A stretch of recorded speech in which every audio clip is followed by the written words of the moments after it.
Sir पे उनकी 2-3 मरतबा लाठियाँ लगी थी। वही लाठियाँ आगे चलकर उनकी एक ब्रेन ट्यूमर का कारण बनी और उनकी डेथ हो जाती। मेरी पढ़ाई बड़ी अभाव से हुई है, नाना नानी के घर में हुई है। मैं एक पुतला दहन का कार्यक्रम का था, उसी में मैं गया हुआ था और मीडिया वालों ने जब हमसे सवाल जवाब किया तो 19 मिनट के सवाल जवाब में मैं काफ़ी पूरे झारखंड में पॉपुलर हुआ। एक साधारण सा लड़का जिसने कभी चुनाव में पहले एक मुखिया तक का चुनाव ना लड़ा हो, जिसके फैमिली से कोई चुनाव ना लड़ा हो, और वो 3.5 लाख वोट लोकसभा के चुनाव में पहले अटेम्प्ट में ही लेके आता है। झारखंड के लोग टाइगर के नाम से जानते हैं और वही टाइगर आज हमारे साथ है और तमाम मुद्दों पे हम लोग चर्चा करने वाले हैं कि किन मुद्दों को लेकर वो आए हैं राजनीति में, उनका आने का पर्पस क्या है।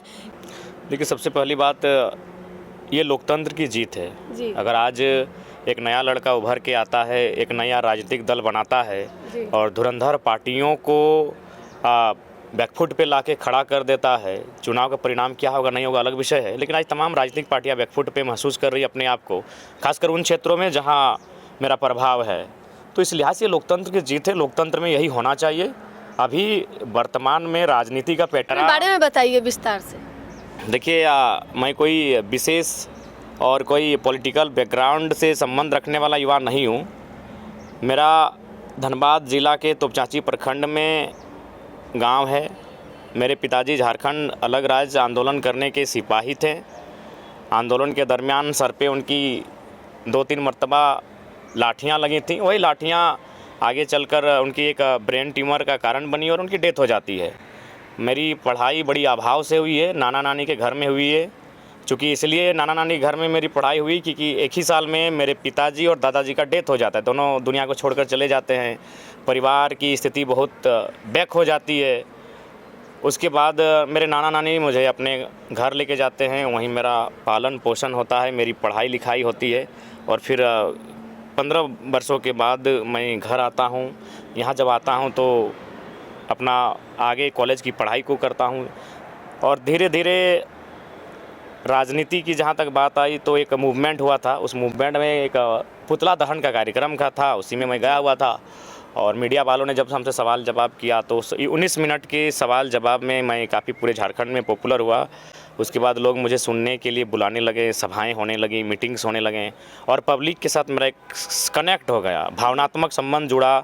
उसके बाद मैं जहाँ भी जाने लगा तो लोग मेरे नाम से, सिर्फ सोशल मीडिया में एक पोस्ट होता था कि ज़रा मतलब फलाने गांव में आएंगे, 3000, 4000, 5000 लोग सिर्फ देखने और मिलने आ जाते थे। तो अब उसके बाद क्या हुआ कि लोगों ने देखा कि नहीं, इस लड़के के पास एक मास है, तो जब मास है तो इसको सही दिशा में लेकर जाया जाए। उसके बाद मुझे न्योता मिलने लगा मजदूरों का कि आप मेरे समस्या को सुनने के लिए आइए। जब मैं वहाँ जाने लगा, आज बन गया। हाँ, तो मेरे साथ मास जाने लगी। तो जब मास जाने लगी तो प्रबंधन डरने लगी कि अगर ये लड़का आएगा तो बॉडरेशन होगा, बवाल होगा, भीड़ को नियंत्रण करना।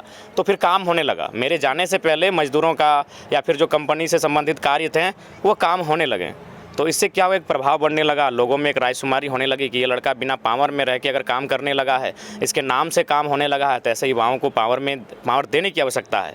फिर हम लोग लोकसभा का चुनाव लड़ते हैं। चुनाव तो नहीं जीत पाते हैं, लेकिन पूरे झारखंड में और पूरे भारत में एक मैसेज देते हैं कि बिना पैसों के वोट लाया जा सकता है। मुद्दों पर चर्चा करके, समस्याओं के समाधान पर चर्चा करके और आम व्यक्ति की बात करके वोट लाया जा सकता है। और मैंने शायद भारत के इतिहास में ये पहली मर्तबा होगा कि एक साधारण सा लड़का जिसने कभी चुनाव में पहले एक मुखिया तक का चुनाव ना लड़ा हो, जिसके फैमिली से कोई चुनाव ना लड़ा हो, और वो 3.5 लाख वोट लोकसभा के चुनाव में पहले अटेम्प्ट में ही लेके आता है, वो भी इंडिपेंडेंट कैंडिडेट।